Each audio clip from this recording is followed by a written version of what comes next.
Hoy seguimos con la tercera entrega de esta serie de programas titulados Percepciones distorsionadas de la realidad. Específicamente esta noche estaremos abordando las distorsiones del pensamiento relativas al trastorno de ansiedad generalizada. Para quienes quieran volver a escuchar los programas anteriores, o si aún no lo han escuchado, pueden hacerlo a través de la cuenta de YouTube @lapsicóloga.ana. Los dos programas anteriores de esta serie hablamos de la raíz de esta distorsión de la realidad, es decir, cómo se forma la distorsión en los primeros años de nuestra vida. Por eso justamente le dimos ese nombre, hablamos de esa raíz. Y trabajamos con algunos datos que nos aportan diferentes investigaciones de la neurociencia. Hoy, esta noche, nos centraremos en las distorsiones del pensamiento que nutren, y presten mucha atención la palabra que uso, pensamientos que nutren, que le dan vida al trastorno de ansiedad generalizada, el cual es muy, pero muy común y tiene una altísima tasa de incidencia, inclusive en la población mundial. Y como dato curioso, se estima, según datos de la Organización Mundial de la Salud, que 264 millones de personas en el mundo sufren de esta patología, es decir, sufren de ansiedad generalizada. Por eso, el programa de esta noche estoy segura que podrá ayudar a entender esta problemática del pensamiento y la emoción. Como ya es costumbre, para iniciar el tema de cada programa, volvimos a hacer una serie de preguntas que nos permiten realizar, si se quiere, una especie de autodiagnóstico. A los que aún no han visto la publicidad del programa en las redes sociales, voy a leer las preguntas que realizamos para que mentalmente y con calma puedan hacer su propio diagnóstico. Recuerden que estas preguntas, como siempre, nos van a introducir en el tema que estaremos abordando durante todo el programa. Y las preguntas fueron: la primera de ellas, cuando realizas una actividad, ¿revisas insistentemente que no tenga errores? ¿Eres de esas personas que revisa una y mil veces, por ejemplo, si la puerta está bien cerrada? Incluso eres capaz de devolverte porque dudas que efectivamente cerraste bien la puerta. Estoy dando un ejemplo, pueden haber miles. Y aquí lo importante no es cuando ocurre algo como me devolví para ver si la puerta está cerrada, como algo ocasional, sino estamos hablando de esas conductas que se han vuelto hábito en mí. Es decir, no es que un día me devolví a cerrar la puerta, es que cada vez que cierro la puerta me devuelvo. Y cada vez que hago alguna actividad estoy como muy ansioso porque creo que puede tener un error. Y la veo y la veo y la reviso mil veces. La siguiente pregunta: ¿piensas con frecuencia en la posibilidad de sufrir un accidente? ¿Eres de esas personas que constantemente están pensando lo peor? ¿Eres esa persona que es súper creativa en imaginar finales trágicos para ti y para toda tu familia? ¿Eres esa especie de pájaro de mal agüero, como dice la canción? Que siempre en casi todas las familias hay un pájaro de mal agüero, alguien que dice que algo trágico va a pasar. Si contestaste afirmativamente a estas preguntas, alguna de ellas, posiblemente padeces o sufres de algún nivel de ansiedad. Esta noche estaremos hablando de los pensamientos irracionales y desadaptativos que nos llevan a desarrollar el síndrome de ansiedad generalizada, y básicamente vamos a trabajar cómo podemos erradicar o limitar estos sesgos o errores en la percepción para bajar nuestros niveles de ansiedad. Porque al final el objetivo es poder ayudar, poder bajar esos niveles de ansiedad. Quédate con nosotros. Puedes compartir tus opiniones por el Instagram @lapsicóloga.ana o por el WhatsApp 261-560-5053. Nos leemos y compartimos experiencias. Para los que se conectan en este momento en tu psicoespacio de la radio, continuamos con la serie de programas dedicados a la estructura del pensamiento. Hoy dedicamos este programa al patrón de pensamiento que hace que en algunas ocasiones nos sintamos desproporcionadamente angustiados o ansiosos. Pero antes de continuar, siento que es necesario que identifiquemos claramente qué es la ansiedad. O sea, la ansiedad es normal, es adecuada, es necesario erradicarla y sacarla de nuestra vida. Y una paciente, y ahí me remonto a una consulta con una paciente que me decía que quería eliminar para siempre su ansiedad. En su primera consulta decía, quiero sacarla, eliminarla para siempre. Y resulta que no, que la ansiedad es una respuesta adaptativa, necesaria, porque nos previene de los riesgos potenciales. De hecho, la ansiedad en su justa medida es importante porque nos activa para la acción. Y el problema se encuentra cuando la respuesta, en vez de ser adaptativa, termina siendo desadaptativa. Y eso se da cuando es extremadamente intensa. Y cuando es tan intensa, lejos de ayudarnos a la consecución de alguna tarea específica, nos lleva incluso a desarrollar conductas que incluso, fíjense bien, nos incapacita. Y nos incapacita por lo ilógicas, irracionales y desadaptativas que terminan siendo esas conductas. Es más, muchas veces las personas que tienen ansiedad generalizada sufren muchísimo porque están conscientes de que su conducta no es adecuada y se sienten incluso como raros y llegan incluso en algunas ocasiones a ocultar sus conductas, sus emociones, sus pensamientos, para no ser la víctima o para no ser víctima de la crítica de otras personas. Vamos a poner un ejemplo, fíjense. Cuando yo le digo a mi hijo de 13 años, eres responsable de cerrar la puerta con llave cada vez que sales de la casa, es normal que esa orden, esa solicitud, tenga cierto grado de ansiedad porque él tiene 13 años y se encuentra en un periodo de desarrollo de su independencia. Y esa ansiedad natural lo ayuda a estar atento ante la tarea, a que esa tarea que fue asignada no se le olvide. Pero si esa ansiedad excede lo normal y si tiene una altísima intensidad emocional, lejos de ayudarlo a él a tener un buen nivel de atención para realizar la tarea, esa intensidad emocional producirá en él pensamientos irracionales que lo llevan a desarrollar conductas tan ilógicas como, por ejemplo, se devuelve 3 veces para constatar que la puerta está bien cerrada. O se puede ir al otro extremo, cuando prefiere incluso quedarse en casa y prefiere no salir de casa porque no confía en que cerrará bien la puerta. Ambas conductas son absurdas y ninguno de los que en este momento está escuchando va a decir, no, es perfecto. No, es que ambas conductas son absurdas porque provienen de pensamientos ilógicos e irracionales. Entonces, lo que quiero que vean con este simple ejemplo, ahí están los pensamientos distorsionados, las distorsiones cognitivas actuando y generando una emoción que hace que respondamos de manera ilógica, irracional. Fíjense bien, a menudo nuestra mente actúa como nuestra peor enemiga. Y lo que pretendo con este programa es facilitar algunas estrategias simples para minimizar o ponerlo como al mínimo esos pensamientos ansiosos que todos tenemos para que podamos manejar nuestros estados de irritabilidad, de angustia y sobre todo tener habilidades para atender las demandas e imprevistos de la vida cotidiana.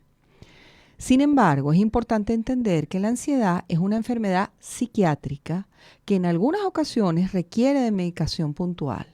De hecho, en el ambiente clínico se señala que es una enfermedad no mortal, porque de eso no vas a morir. De hecho, el médico cuando llegas con un ataque de pánico, lo primero que te dice, de esto no te vas a morir.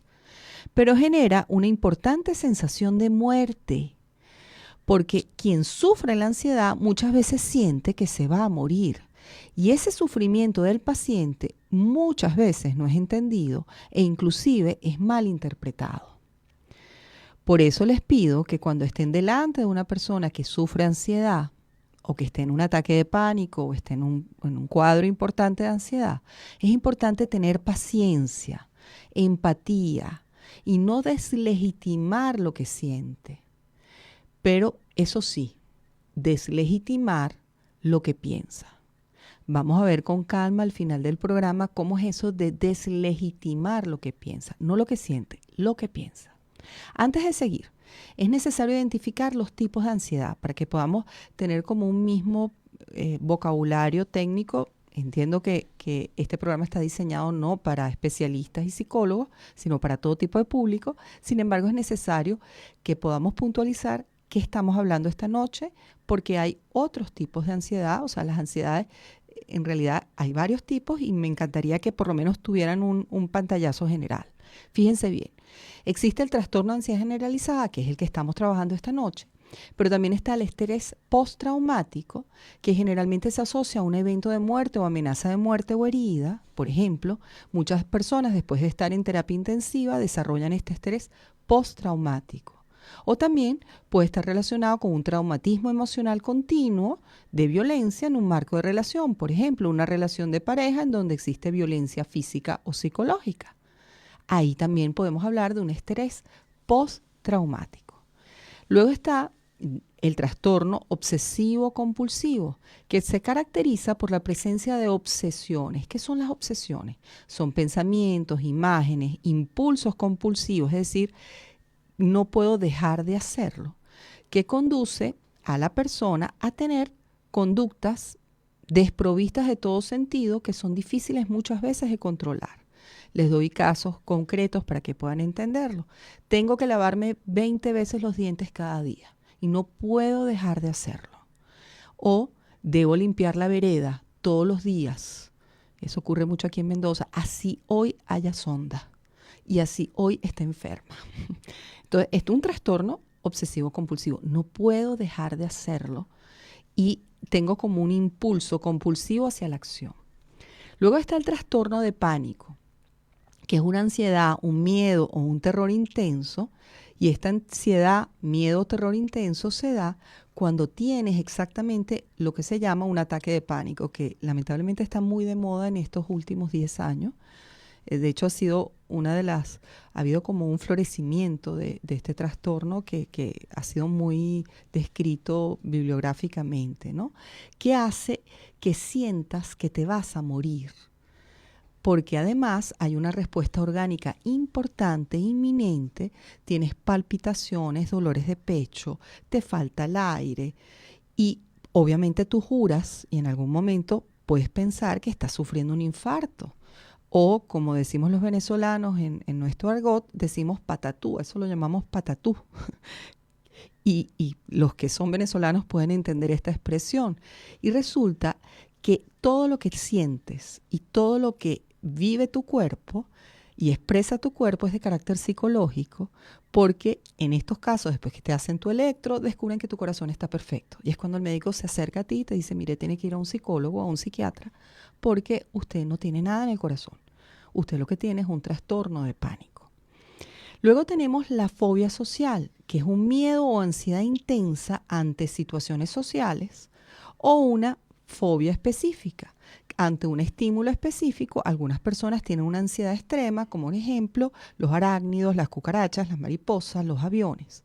Esas son fobias específicas. Para cada uno de estos trastornos de ansiedad necesitaremos, y vamos a trabajar, un programa e inclusive nos vamos a quedar cortos. Hoy vamos a trabajar solo con la ansiedad generalizada. Quédate con nosotros. Después del corte estaremos hablando de este tipo de ansiedad, sus características y principales síntomas. Y seguimos hablando esta noche de las distorsiones asociadas a la ansiedad generalizada. Y ahora sí, ¿qué es la ansiedad generalizada? Es un estado de preocupación permanente. ¿Eso qué significa? Que se mantiene sin interrupción, de forma difusa. Es decir, no sé exactamente por qué estoy ansioso. Y omnipresente, eso significa en todo tiempo y lugar. Es decir, en todo tiempo y lugar no sé exactamente por qué estoy ansioso y se mantiene durante todo el tiempo sin que exista interrupción. Eso es una ansiedad generalizada. ¿Y cuándo debemos preocuparnos y pedir ayuda? Y observen bien, cuando este estado de inquietud generalizado deteriora significativamente tu calidad de vida o excede los 6 meses. Porque es normal que presentes ansiedad y preocupación, que presentes estos síntomas, esto mismo, que no sé qué es lo que siento, todo tiempo y lugar. O sea, eso es normal que ocurra cuando vives, ¿verdad?, la muerte repentina de un familiar, un accidente, un asalto, una migración forzada, la pérdida de la vivienda, el trabajo, el haberte incluso recuperado del COVID. Tengo varios pacientes recuperados de COVID que están en un proceso transitando una ansiedad generalizada. Es normal que no te sientas bien ante esas circunstancias y que experimentes este estado de ansiedad y muchas veces mucho posterior al evento. O sea, no necesariamente inmediatamente después. Puede salir este malestar a los meses posteriores del evento. Pero es súper importante esto. Si ese malestar deteriora tu calidad de vida, ¿eso qué significa? No como, no duermo, ya no puedo concentrarme, no soy capaz de seguir mis rutinas diarias. Y si ese malestar se prolonga por más de 6 meses, clínicamente hablando, estamos ante una presencia, la posible de una presencia de un cuadro de ansiedad generalizada que debe ser no solo consultado, sino probablemente requiera algún tratamiento por parte de un psiquiatra. Pero volvamos a esa ansiedad que todos experimentamos ante esos sucesos no deseables, pero que atribuimos o señalamos que son naturales si no llegan a prolongarse durante 6 meses o si no nos deteriora nuestra calidad de vida. Esa ansiedad natural que nos acompaña se trata más que nada de una inquietud que en realidad, si se presenta de manera excesiva, está relacionada con eventos generales de la vida cotidiana, que puede ser una inquietud a nivel profesional, familiar, afectiva, social. Cuando sufrimos de esta ansiedad natural, podemos pasar incluso horas imaginando consecuencias desastrosas de aspectos simples de la vida. Y yo llamo a estos momentos de nube gris, que todos tenemos. Y es como ir caminando por la vida con una nube gris en la cabeza. Solo llueve encima de nosotros cuando estamos con ansiedad, porque las personas con ansiedad solo perciben situaciones de daño o amenaza. Tienen como la focalización está solo para las situaciones de daño o amenaza, ¿no? Es como una atención selectiva. En estos momentos podemos sufrir mucho porque creemos que nuestras fantasías, cuando estamos transitando por la ansiedad, creemos que nuestras fantasías tienen un elevado porcentaje de probabilidad. Por ejemplo, la probabilidad que usted y yo tenemos de morir de un accidente aéreo es 1 en 11 millones. ¿Eso qué significa? Que de cada 11 millones de personas, una muere en un accidente aéreo. Pero cuando tenemos ansiedad, somos capaces de alterar ilógicamente la estadística y generalmente no hay argumentos racionales que desmientan nuestras absurdas creencias. Seguimos pensando que sí, que nos va a pasar algo, pese a que nos dan las estadísticas. Concretamente, ¿cuáles son los síntomas que se generan cuando tenemos esta ansiedad? Y vuelvo a repetir, si no exceden los 6 meses y si no altera de una manera considerable nuestra calidad de vida, es normal que vivamos y experimentemos y todos en algún momento tengamos ansiedad. ¿Y cuáles son esos síntomas? Como primer punto, hay una preocupación persistente y desproporcionada sobre un asunto en particular. Y esa preocupación excesiva generalmente esa preocupación puede ser acerca de la salud, el dinero, el trabajo, etc. Y esa preocupación se mantiene aunque no haya signos de problema.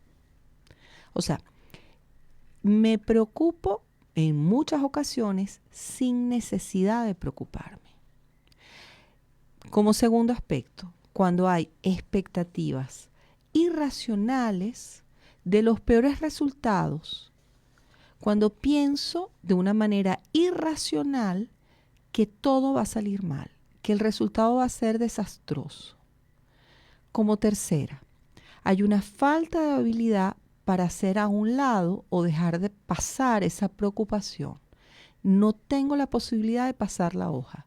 Me quedo con el problema en la cabeza, dándole vueltas y dándole vueltas, así como un pájaro carpintero, dando. Cuarto, hay una incapacidad para relajarse. Cuando estamos en un cuadro de ansiedad, se nos dificulta muchísimo relajarnos y por eso generalmente tenemos problemas para conciliar el sueño. Quinto, tenemos pensamientos intensivos acerca de las cosas que generan ansiedad. Esto está muy relacionado con las anteriores. Esos pensamientos intensivos me pregunto el qué, el cómo, cuándo, dónde, porque empiezo a masticar el problema, pero de una manera excesiva. Sexto, hay dificultad para concentrarse, obviamente, porque no puedo pensar en otra cosa que no sea en el problema. Séptimo, hay una incapacidad para relajarse, como ya dijimos. Esa está repetida, disculpe. Octavo, entonces sería ahora séptimo. Hay una irritabilidad. La persona generalmente se siente molesto. Noveno, hay una fatiga importante, porque obviamente no estoy durmiendo como corresponde. También pueden aparecer dolores de cabeza, tensión muscular, preocupación o temor de tomar malas decisiones, dificultad de lidiar con lo incierto y la indecisión, y hay una excesiva necesidad de saber qué va a pasar en el futuro. No soy capaz de vivir con la incertidumbre. Estas son una de las características fundamentales. Hemos resumido algunas de las principales síntomas que recogen lo que significa un cuadro de ansiedad. ¿Y a quiénes afectan? Fíjense bien, las mujeres tienen 2 veces más probabilidad de padecer de ansiedad que los hombres. Y existe una mayor prevalencia entre los 15 y 45 años de edad. O sea, la ansiedad generalizada no es asunto de personas mayores, sino es asunto de personas jóvenes, relativamente jóvenes. Y lamentablemente, este es un trastorno que actualmente se encuentra muy frecuente, es un trastorno de salud mental muy frecuente en niños. Por eso es pero tan importante las intervenciones cognitivas conductuales desde los primeros años de vida. Al regreso a la pausa, estaremos hablando específicamente de los esquemas de pensamiento que generan las distorsiones relativas a la ansiedad, para que podamos desarmar este andamiaje de pensamientos distorsionados. Y seguimos hablando esta noche de las distorsiones asociadas a la ansiedad generalizada en tu psicoespacio de la radio. Para cualquier información pueden comunicarse a través del Instagram @lasicóloga.ana o a través del WhatsApp 261-560-5053. Y continuamos con este tema. En una investigación, fíjense, relativamente reciente, se identificaron 4 esquemas de pensamientos asociados con esta ansiedad generalizada. Y en este momento les invito, porque voy a narrar esos 4 esquemas de pensamiento, y cuando hablamos de esquema me refiero a una estructura de pensamiento que se señala cómo percibe el sujeto el mundo, la vida, las personas. Por eso es una estructura muy compleja, es como un andamiaje, ¿no? Y en este momento los invito, porque voy a relatar estos 4 esquemas, a que usted identifique con cuál es compatible, cuál de esos 4 esquemas está relacionado con usted, ¿ok? Y vuelvo y les explico. Tiene que ver con la manera como se autodescriben, la manera como describen a las personas con las cuales comparten la vida e inclusive cómo describen o perciben el mundo que los rodea. ¿Ok? Es como tu CPU, si lo queremos ver en un lenguaje sencillo. Es como tu CPU, tu comando, ¿no?, interno. Entonces, el primer dominio o esquema, estos autores lo llaman desconfianza y abuso. y voy a desmenuzarlo con calma.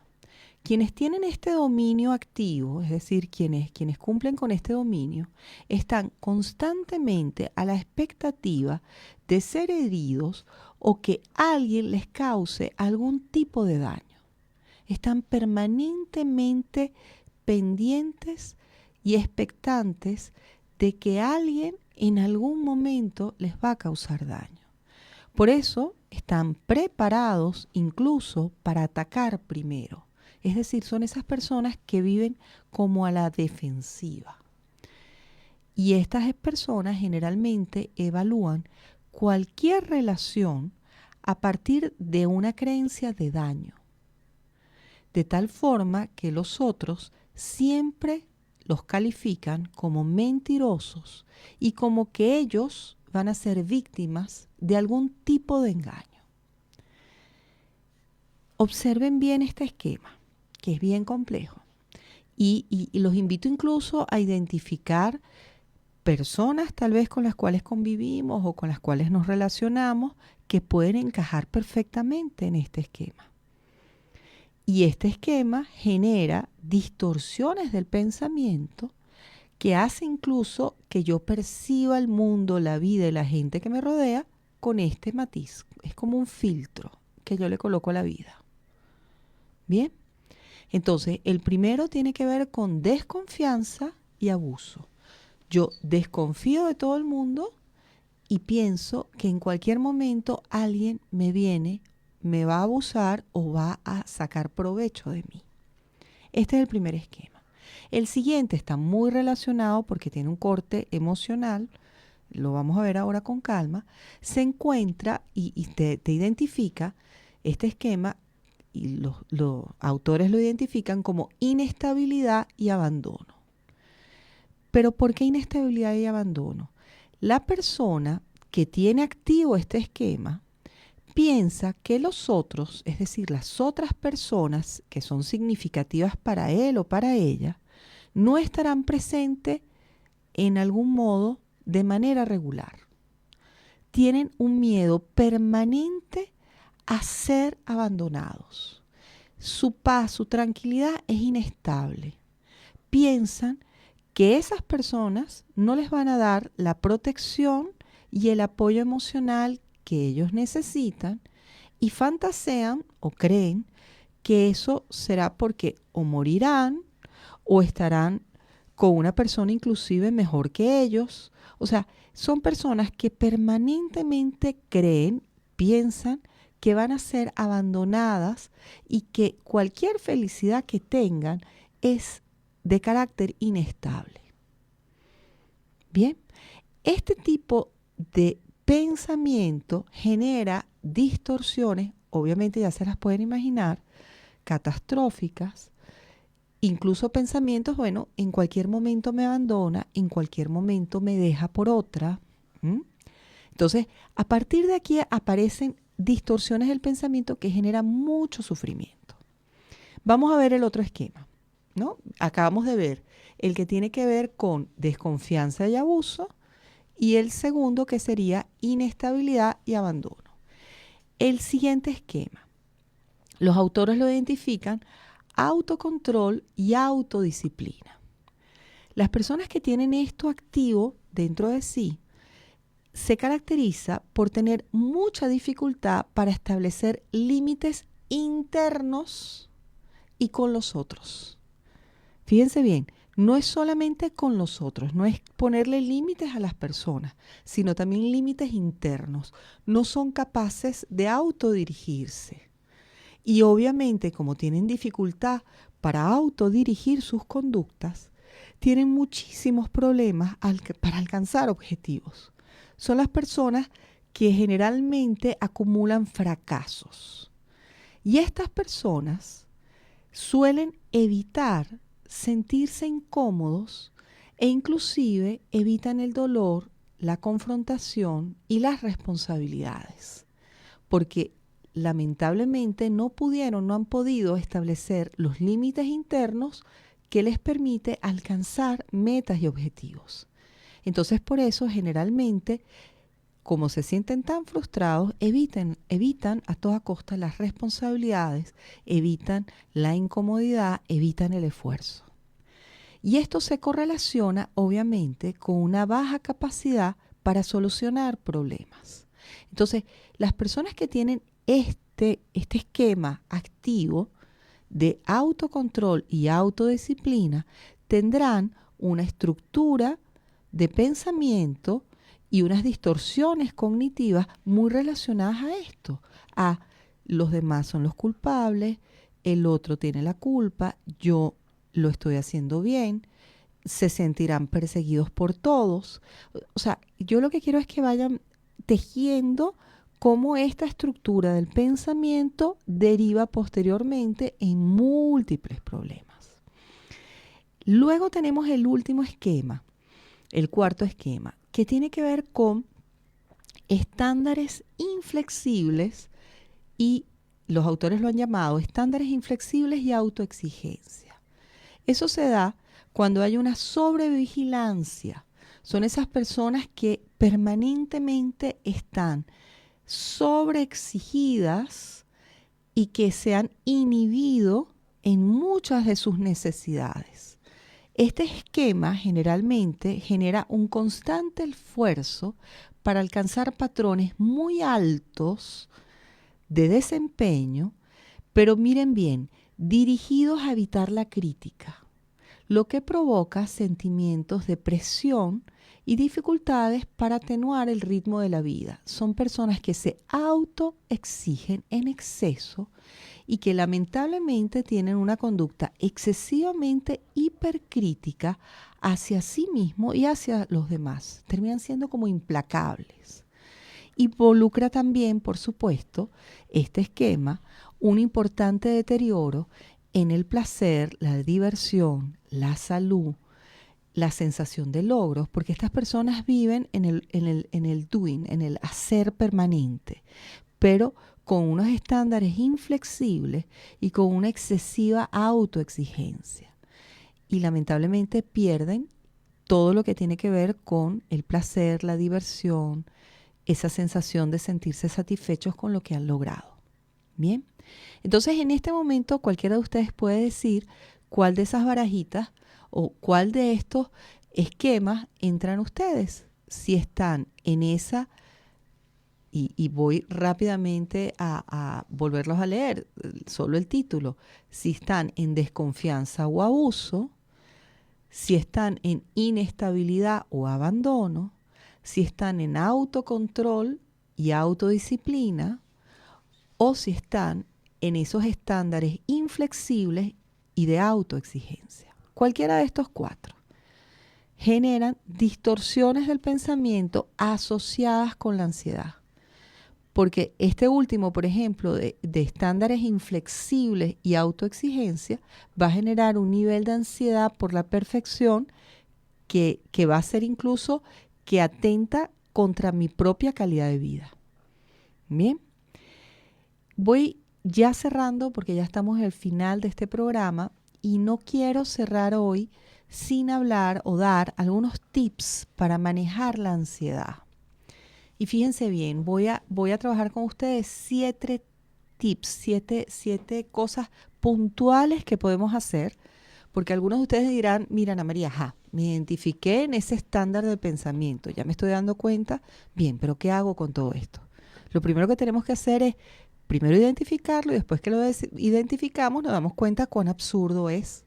Cualquiera de estos patrones son absurdos.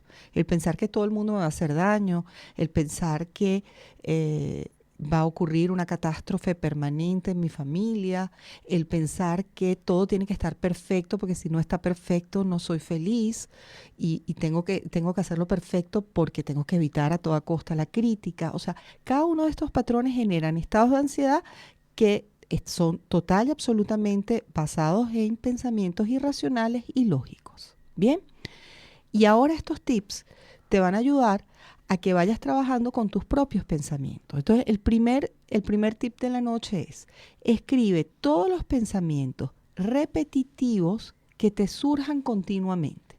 Y miren bien el inciso, repetitivos. Eso que está como un pájaro carpintero machacando, se está machacando en tu cabeza. ¿Qué pensamientos tienes de manera repetitiva? Si reconoces tus pensamientos negativos, podrás manejarlo. Y si tú manejas tus pensamientos negativos, vas a también a cambiar y a modificar tus emociones, ¿no? Recuerden lo que hablamos en la primera noche, cuando hablamos de esta sesión, de esta serie de programas, que la raíz de la emoción es el pensamiento. Dime qué piensas, te diré cómo sientes y por ende te voy a decir cómo estás actuando. Entonces, escribe todos los pensamientos repetitivos y de esa manera vas a poder tener un mayor control de ellos. Luego, escribe afirmaciones que resten valor a cada uno de tus pensamientos negativos. ¿Eso qué significa? Por cada pensamiento negativo, escribe un pensamiento positivo. Y busca que tu mente se enfoque en resultados. Y cada vez que aparezca un pensamiento negativo, pues tú tienes ahí como la contraparte y puedes autorresponderte con una afirmación positiva. Siguiente, mantén tu mente en el presente. Eso incluye ser consciente de tu respiración. Cuando yo me mantengo en el presente, obligatoriamente comienzo a ser consciente de mi respiración. Y hoy está comprobado que el oxígeno, y miren bien esto, baja tus niveles de adrenalina y cortisol. Así que simplemente respira y mantente en el presente y eso te ayudará. Eso tan simple va a ser una de las herramientas básicas para trabajar la ansiedad. Luego, fortalece tu valía personal. Es súper importante hacer una lista de cualidades y si estás en un momento de crisis, hazla en papelitos, colócala en diferentes partes de la casa o en sitios en donde permanentemente tu vista está dirigiéndose. ¿Cuál es el objetivo? Que tengas claro cuál es esa valía personal y la tengas como muy actualizada. Practica regularmente la relajación. Está comprobado que practicar al menos 15 minutos de relajación diaria reduce la ansiedad hasta por 4 horas. Luego, suelta aquello que no depende directamente de ti. Recuerda que no eres el director del universo y que muchas cosas externas realmente no dependen de ti. Y finalmente, contempla tus preocupaciones de forma objetiva. La mayoría de las cosas terribles que imaginas, realmente, créeme, que nunca, pero nunca sucederán. En la próxima entrega, el jueves que viene, continuaremos hablando de cómo trabajar los pensamientos con distorsiones cognitivas, cómo alcanzar la paz en estas batallas internas del alma.